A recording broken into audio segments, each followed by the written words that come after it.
Super Saravana stores. கிட்டத்தட்ட ஜனநாயகம் மாதிரி. பட் என்னன்னா, இவன் யுஏகாரங்க காசு கொடுக்குறான், அமெரிக்கா அந்த பக்கம் காசு கொடுக்குறான், அதுக்கப்புறம் சவுதி அரேபியா வேற ஒருத்தர் காசு கொடுக்குறான், குழுக்களா வச்சு சண்டை போட்டு இருக்காங்கல்ல. மன்னராட்சி மேலே எந்த குறையும் இல்லை ஜெனரல் அப்படி பேசணும்னா.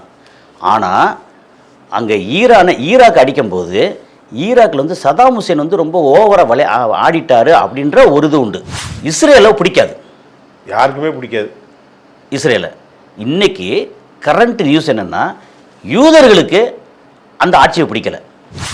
டெல்லவிவ் மாதிரி வந்து பெருநகரம் இருக்குல்ல, ஆமாம் சார், ஹைஃபா துறைமா டெல்லவிவ் பெரிய நகரங்கள்ல இருந்து அவன் குண்டு போட்டான்னா மிசைல் போட்டான்னா நகரங்களில் தான் போடுவாங்கிறதுக்காக கிராமங்களுக்கும் தோட்டங்களுக்கும் வெளியே கிளம்பி போகிறாங்க மக்கள்.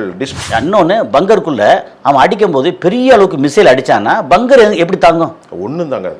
ஒரு சின்னதாக அடித்தா தாங்கும்.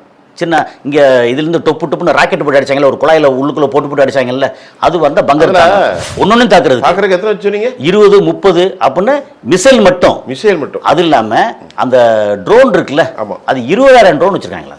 ஒன்றுமே பண்ண.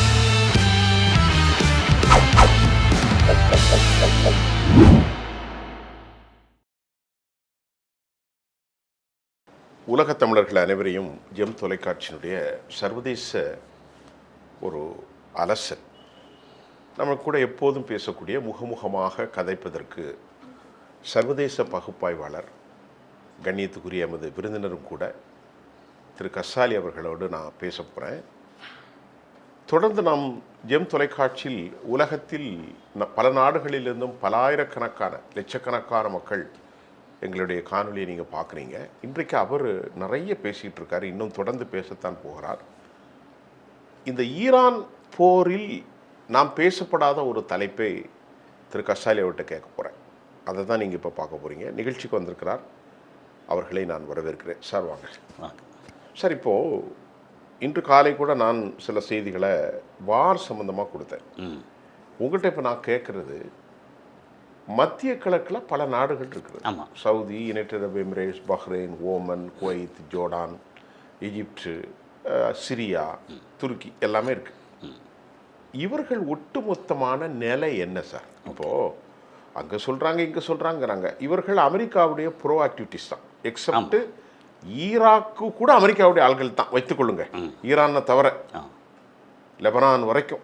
இதை இவங்க நிலை என்ன, போர் நடந்தால் என்ன, இவங்க இப்போ என்ன நிலையில் இருக்கிறாங்க, அதை பற்றி சொல்லுங்கள். சரி, இப்போ இது வந்து இதை டீட்டெயில் பேசும்போது ஒரு சின்ன அந்த லேண்ட்ஸ்கேப் பற்றி நம்ம விவரிச்சிட்டோம்னா கரெக்டாக இருக்கும். ஏன்னா மிடில் ஈஸ்டில் வந்து ஜிசிசி அரப்ஸ், நான் ஜிசிசி அரப்ஸ் ரெண்டு இருக்காங்க. ஜிசிசி அரப்ஸ்னால் கல்ஃப் கோஆர்டினேஷன் கவுன்சில் இருக்கு இல்லையா, அது வந்து 6 நாடு.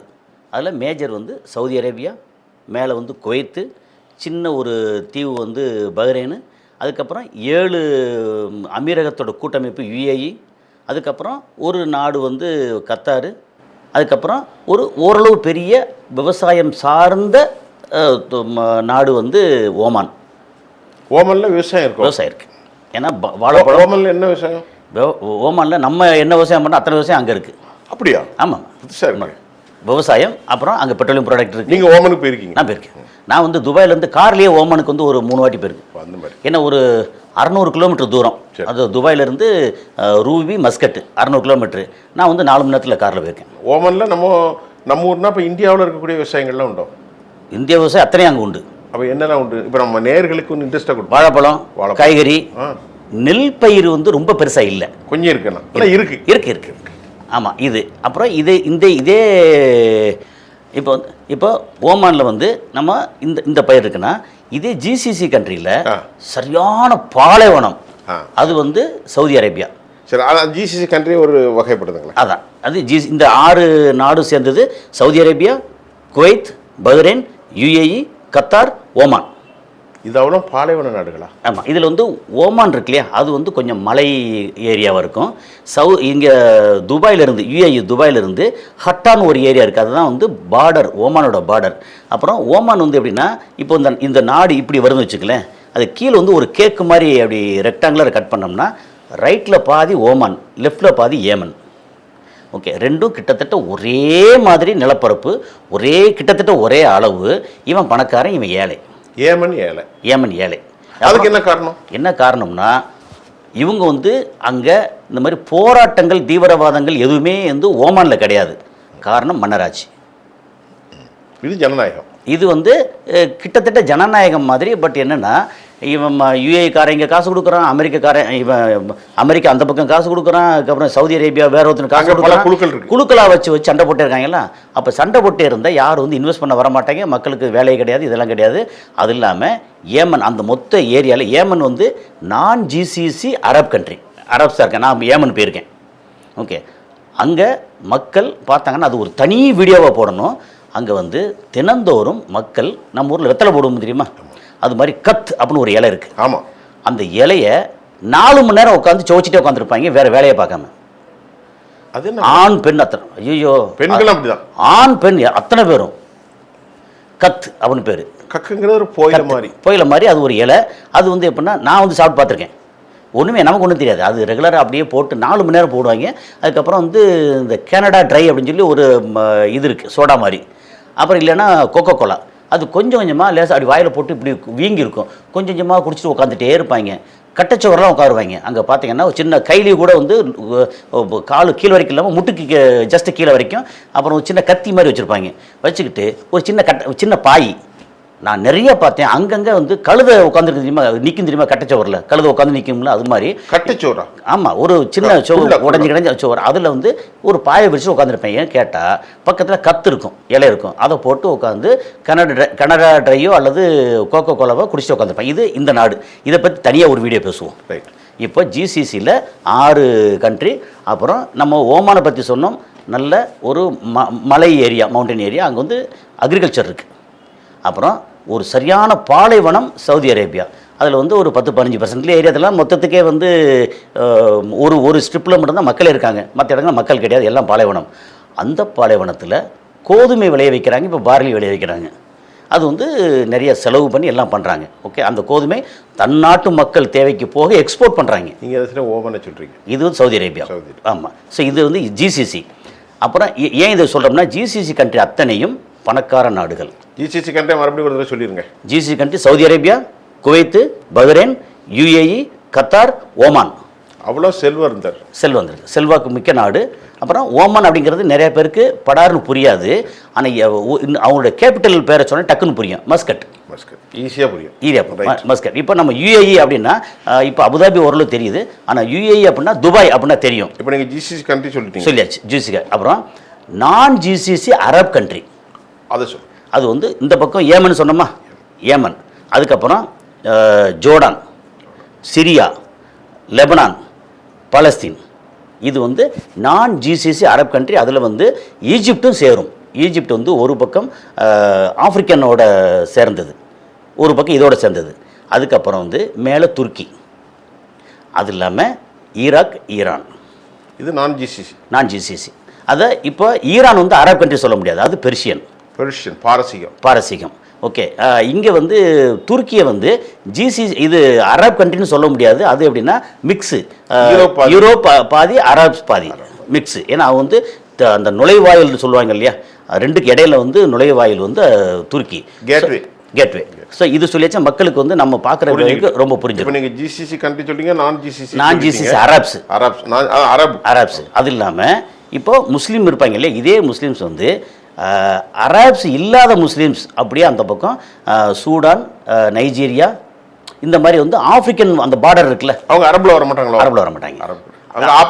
ஆப்பிரிக்கன்ஸ் அதே தான் வந்து ஈஜிப்ட். இது ஸோ இது வந்து புரிதலுக்காக. இது இப்போ ஒரு ஐடியா ஃபுல்லாக கிடைச்சிருச்சு. இதில் வந்து லிபியா வரும். லிபியா வந்து ஆப்பிரிக்கன் கண்ட்ரி. ஆமாம், ஆனால் அது வந்து முஸ்லீம் கண்ட்ரி, அரப்ஸ் இல்லை, அங்கே முஸ்லீம்ஸ். ஆமாம், இப்போ கடாஃபி மகனை வந்து போட்டு தள்ளினாங்க. ஸோ இந்த மாதிரி இந்த மொத்த இடத்துக்குள்ள ஒரே ஒரு குட்டி நாடாக வந்திருக்கிறது இஸ்ரேல். 1948 உள்ளே பூந்துட்டாங்க, வந்திருக்கிறதெல்லாம் கொண்டு வச்சுட்டாங்க.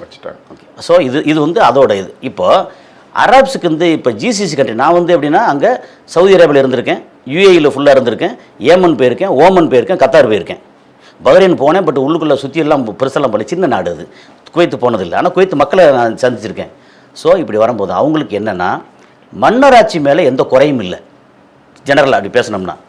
ஆனால் அங்கே ஈராக் அடிக்கும்போது ஈராக்கில் வந்து சதாம் ஹுசேன் வந்து ரொம்ப ஓவராக ஆடிட்டாரு அப்படின்ற ஒரு இது உண்டு. ஆனால் சதாம் ஹுசேன் மேலே அந்த அரப் மக்களுக்கும் ஒரு பெரிய பாசம் உண்டு. அங்கே ஜிசிசி அரப்ஸ் இருக்காங்கல்ல, அவங்களுக்கு ஒரு பாசம் உண்டு. ஆனால் அது வந்து குவைத்தை பிடிச்சா கூட அந்த மக்களுக்கு சதாம் ஹுசேன் ஒரு வீரன் அப்படின்ற மாதிரி ஒரு இது உண்டு. இன்னொரு பக்கத்துக்கு என்னென்னா ஓவரை துள்ளுறாரு, அமெரிக்காவோட அடிமையாக ரொம்ப துள்ளுறாரு அப்படின்னு சொல்லி அந்த மக்களுக்கு உண்டு. அது இல்லாமல் இதுக்கு முன்னாடி வந்து எகிப்தில் வந்து நாசர்னு ஒருத்தர் இருந்தார். அவர் தான் வந்து சதாம் ஹுசேனுக்கே குரு மாதிரி. ஏன்னா அதை பற்றி எல்லாருக்குமே தெரியும், நாசரை பற்றி தெரியும். அப்போது இந்த மக்களுக்கு, ஜிசிசி மக்களுக்கு மன்னராட்சி மேலே எந்த விதமான இதுவும் கிடையாது. ஓகே, மன்னராட்சி இருக்கோ, நம்ம வந்து இது அடிமையாக இருக்கும், இப்படி இருக்கு அப்படிலாம் கிடையாது. ஏன்னா நல்ல சாப்பாடு இருக்குது, நல்ல உடை இருக்குது, வீடு இருக்குது, வசதி இருக்குது. ஸோ பிரச்சனை இல்லை. வரக்கூடிய அந்த பெட்ரோலியம் ப்ராடக்டை அவங்க நிறைய எடுத்து எக்கச்சக்கமாக யூஸ் பண்ணால் கூட எல்லா மக்களுக்கும் பகிர்ந்து கொடுக்குறாங்கன்ற அந்த ஒரு திருப்தி இருக்குது. ஸோ மன்னராட்சி மேலே குறை இல்லை. ஓகே, குறை ஒன்றும் இல்லை ஜிசிசி கண்ட்ரியில்.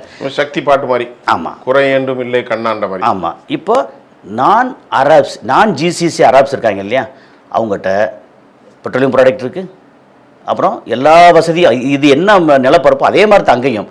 ஆனால் சிரியாவில் ஒரு 8-9 இனக்குழுக்கள், எக்கச்சக்கமாக பிரச்சனை இருக்குது, ஒரே சண்டை. ஏன்னா மாற்றி பண்ணுறாங்களா.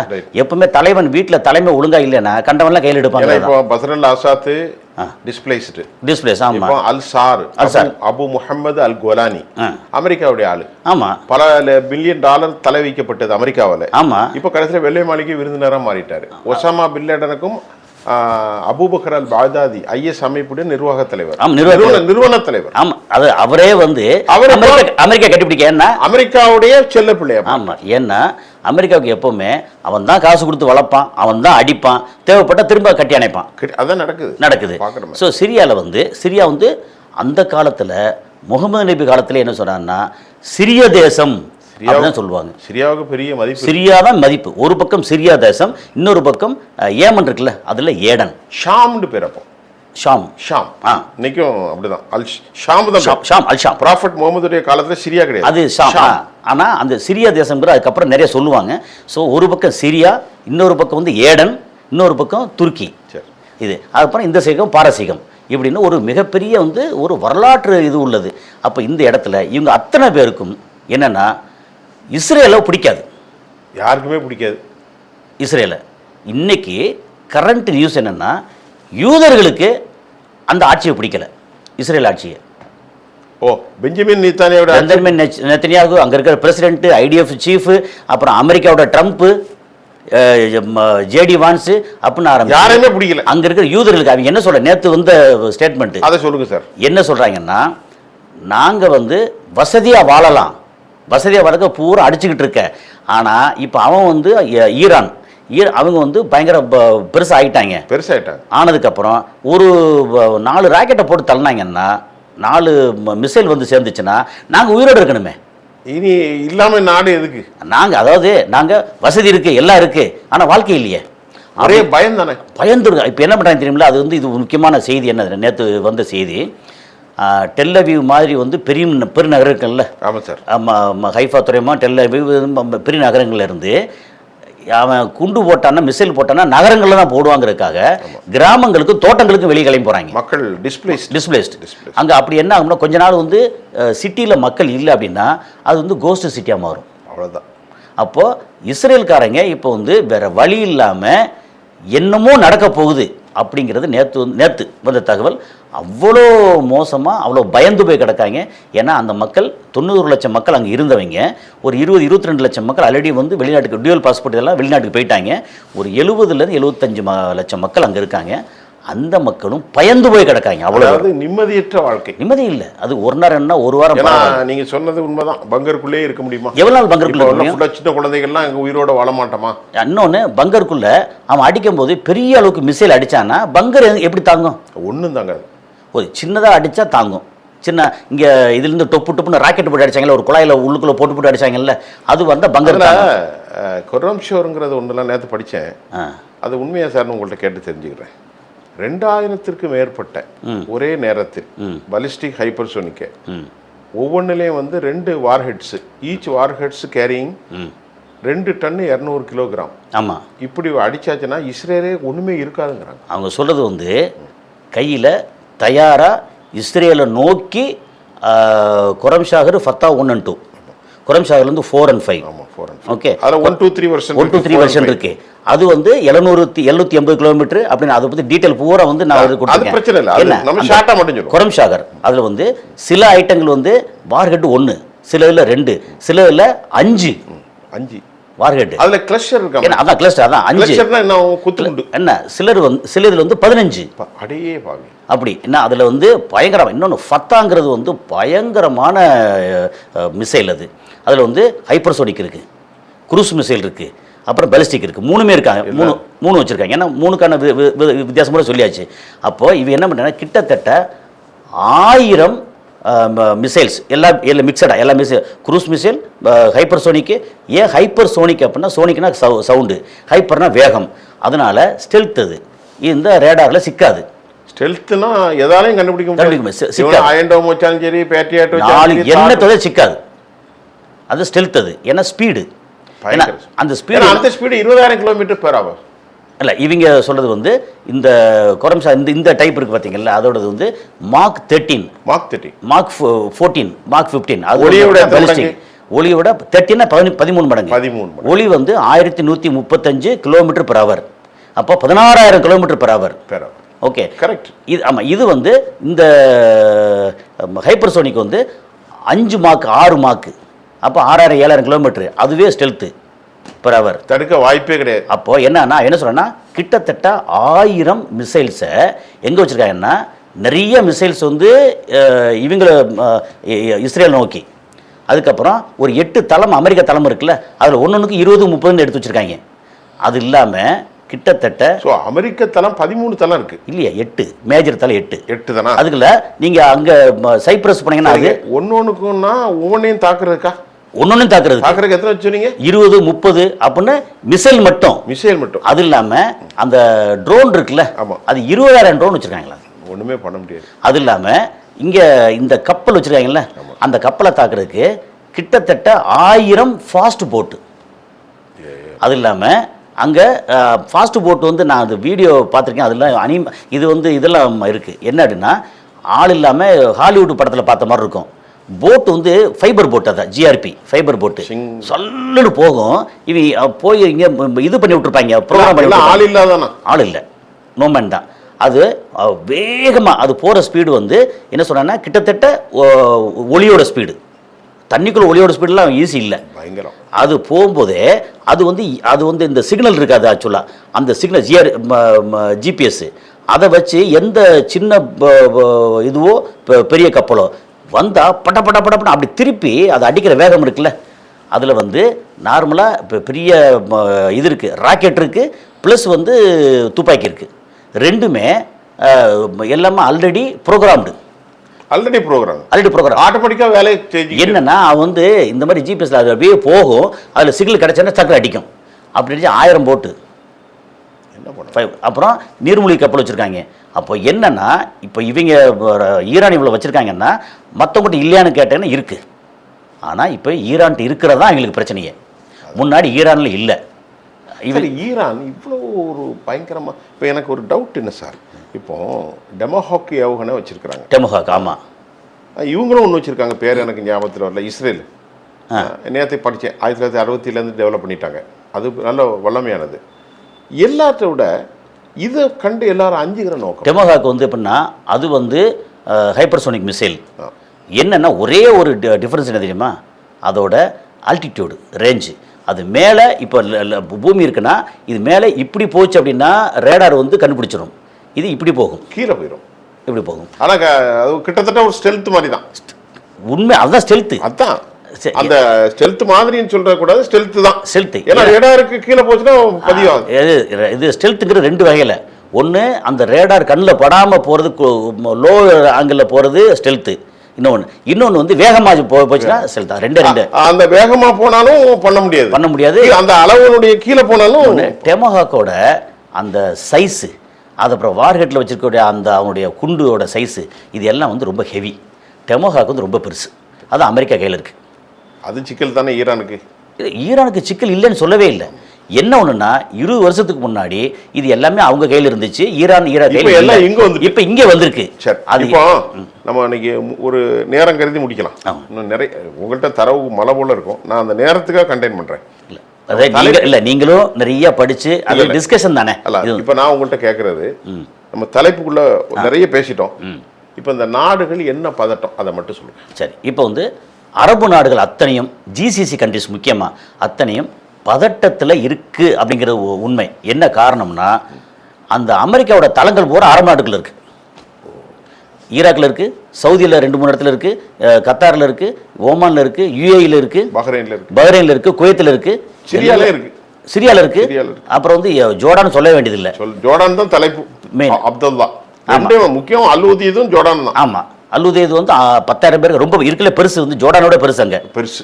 அப்போ இதில் இருக்கு என்னன்னா, பிரச்சனைன்னு வந்துருச்சுன்னா ஈரான் வந்து நேர அந்த தளத்தை அடிப்பாங்க. தளம் எங்கே இருக்குது? சவுதியில் இருக்குது. தளம் எங்கே இருக்குது? கத்தாரில் இருக்குது. அடித்தாங்கன்னா அவங்க திருப்பி அடிக்க போகிறாங்க. மாற்றி மாற்றி சண்டை போட்டுருக்கும் போது ஏதாவது ஒரு மிசைல் அவங்களுடைய இதில் போச்சு அப்படின்னா, அந்த ரிஃபைனரியில் போய் விழுந்துச்சுன்னா, ஆராம்கோலான்னு வச்சுக்கோ, ஆராம்கோ சொல்ல முடியாத, சொல்ல முடியாது. நீ ஏன் போட்டேன்னு சொல்ல முடியாது. சண்டைன்னு வந்துருச்சுன்னா சட்டை இல்லையாமல் என்ன விஷயம்? இது ஒரு சின்ன இன்னொரு செய்தி டக்குன்னு கேட்குறேன். இப்போ இந்த அது எந்த இடம்? பெர்ஷியன் வளைகுடாவில். ஆமாம், பெர்ஷியன் மேலே இருக்கு. ஆமாம், அதில் அந்த ஸ்டேட் ஆஃப் ஹர்மூஸ். ஹர்மூஸ் வந்து மிக முக்கியமாக லைன் போகிறது Saudi, United Arab Emirates, கத்தரில் CNG, அதாவது இயற்கை வாயு. இப்போ இது தொடர்ந்து இதில் போக இவங்க ஈராக்கு, அதுக்கப்புறம் குவைத்து எல்லாமே அங்கேருந்து வரணும். அப்போ அப்படி வருது. இந்தியா வரைக்கும் விட்டுருங்களேன். இப்போ நம்ம அந்த அந்த அந்த ஜிசி கண்ட்ரியை நான் ஜிசி அரபுகளை பற்றி பேசுவோம்.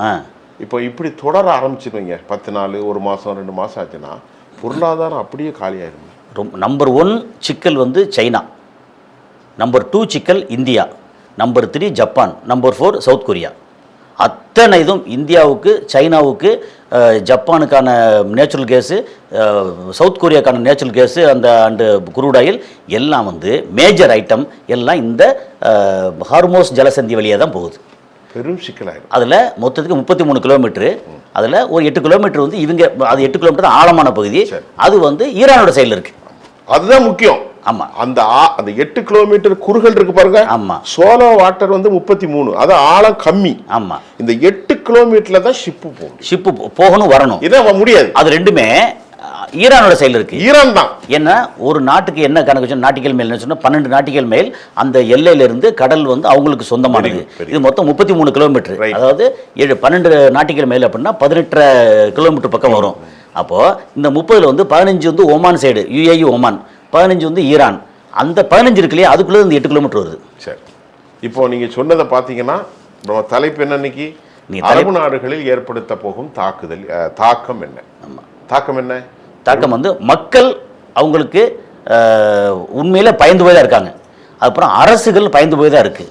ஏன்னா அங்கே வந்து பெரிய அளவுக்கு அடிச்சுட்டாங்க, பிரச்சனை வந்துருச்சு அப்படின்னா இங்கே வந்து பொருளாதாரம் ஆட்டம் கண்டுரும். அரபு நாடு ஜிசிசி கண்ட்ரியோட பொருளாதாரம். ஏன்னா அந்த பொருளாதாரம் அடுக்கி வைக்கப்பட்டது வந்து ஸ்ட்ராங் பேஸு கிடையாது, அங்கே இண்டஸ்ட்ரி கிடையாது, பெருசாக ரிசர்ச் அண்ட் டெவலப்மெண்ட் கிடையாது. இன்னொரு விஷயம், உங்களுக்கு அதிகமாக நீங்கள் சூட்டபுளான ஒரு கேண்டிடேட்டு, சீட்டுக்கட்டு போல் அடுக்கப்பட்டிருக்கக்கூடிய யுனைடெட் அரபு எமிரேட்ஸ் ரொம்ப பரிதாபமாக ஆயிரும்ல. ஒரே ஒரு சின்ன ஒரு ராக்கெட் அங்கே விழுந்துருச்சு அப்படின்னா அப்புறம் எல்லாம் வந்து அப்படியே அந்த மரத்துலேருந்து பறவைகள் சிதறும் தெரியுமா? யாருமே வர மாட்டான், அப்படி சிதறிடும். ஏன்னா அங்கே அடித்தளம் கிடையாது. அங்கே சரி யாரெல்லாம் போனாலும் பரவாயில்ல, நான் வந்து விவசாயம் பண்ணி நானே பொழைச்சிக்கிறேன் இல்லை, ஒன்றுமே இல்லை. ஆனால் அழகா ஜம்முன்னு பார்த்தா கலர் கலரா ஜிகுனா எல்லாம் இருக்குது. எல்லாமே சீட்டுக்கட்டு கோபுரம் மாதிரி அங்கே. ஆனால் இப்போ அவங்கெல்லாம் தொங்கிட்டு இருப்பாங்களோ ஈரான்ட்ட, கொஞ்சம் பார்த்துக்கிடுங்க சார். கண்டிப்பாக அப்படி பார்த்தா வந்து கத்தார் அவங்களோட பேச்சுவார்த்தை நடத்துகிறான், இது ஓமான் பேச்சுவார்த்தை நடத்துகிறாங்க. எல்லாருமே ஈரானுக்கு சவுதி அரேபியா டைரக்டா ஆதரவு கொடுத்துருக்காங்க. இப்போ சார் நேற்று பேச்சுவார்த்தை நடத்திட்டாங்க சார். கத்தாருடைய, அதாவது ஈரானுடைய எக்ஸ்டர்னல் அஃபேர்ஸ் மினிஸ்டர், ஈரான் வந்து ரஷ்யாவோடும் பேசியிருக்காங்க நேற்று, சவுதி மன்னரோடும் பேசியிருக்காங்க. சவுதி மன்னர் இல்ல, சவுதியினுடைய சவுதியோட அந்த மினிஸ்ட்ரி. அப்போ அவர்களுக்குள்ளலாம் ஒரு ஏற்கனவே சவுதி வந்து அவங்களுடைய ஆதரவை அதாவது ஸ்டேட்டா கொடுத்தாச்சு. அது இல்லாமல் யுஏஇ என்ன பண்ணிட்டாங்கன்னா அமெரிக்காவுக்கு வான்பரப்பை பறக்க தடை. அப்படி சொல்லி அப்போ எல்லா அந்த ரீஜன் பூரா அமெரிக்காவுக்கு எதிராக ஈரானுக்கு ஆதரவாக எல்லாம் களமிறங்கியிருக்காங்க, இன்க்ளூடிங் யூகே, துருக்கி. அது முக்கியம். யூகே வந்து ஹெர்மூஸ் இல்லை டியூகோகர்சியா கொடுக்க மாட்டேன்ட்டாங்க. அதுக்கப்புறம் RAF ஃபேர்ஃபோர்டு, இது ரொம்ப முக்கியமான ஒரு இது தீவு வந்து டியூகோகர்சியா. RAF ஃபேர்ஃபோர்டுங்கிறது ரொம்ப முக்கியமான ஒரு விஷயம். அதையும் தரமாட்டேன்ட்டாங்க. இப்போ அப்போ நேட்டோவுடைய ஆதரவும் இல்லை. ஏற்கனவே நேட்டோ வந்து எதிரியா இருக்காங்க. இது டொனால்ட் ட்ரம்ப் ஸ்கெப்ட் அலோன். டொனால்ட் ட்ரம்ப் வந்து உண்மையிலே பைத்து முடிச்சு அலையிறாப்புல இப்போ. சரி சரி, இப்போ இன்னைக்கு இவ்வளோ போதும். இன்னும் பேசலாம், இவ்வளோ போதும். நேர்களே, இன்னைக்கு பார்த்துட்டீங்களா டிஎஸ்சி கண்ட்ரி என்ன மாற்றம், என்ன வரப்போகுது, ஹெர்மூஸனுடைய தாக்குதல் என்ன, ஈரானுடைய வல்லமை என்ன. ஈரானில் இருக்கிறது அமெரிக்காவில் இருக்கிறது, அமெரிக்காவில் இருக்கிறது ஈரானில் இருக்குது. நீன்னு அடித்தா நான் அடிப்பேன். இதுதான் இப்போ உள்ள நிலை. நம்ம இன்னொரு காணொலியும் கொடுத்துருக்கேன், தொடர்ந்து பாருங்கள், நிறைய பாருங்கள், நிறைய ஷேர் பண்ணுங்கள். மீண்டும் அடுத்த காணொலியோடு நம்முடைய சகோதரர் சர்வதேச பகுப்பாய்வாளர் கசாலியோடு நான் உங்கள்கிட்ட இணைகிறேன். சார், என் நிகழ்ச்சிக்கு வந்ததுக்கு ரொம்ப நன்றி சார். மிக்க நன்றி.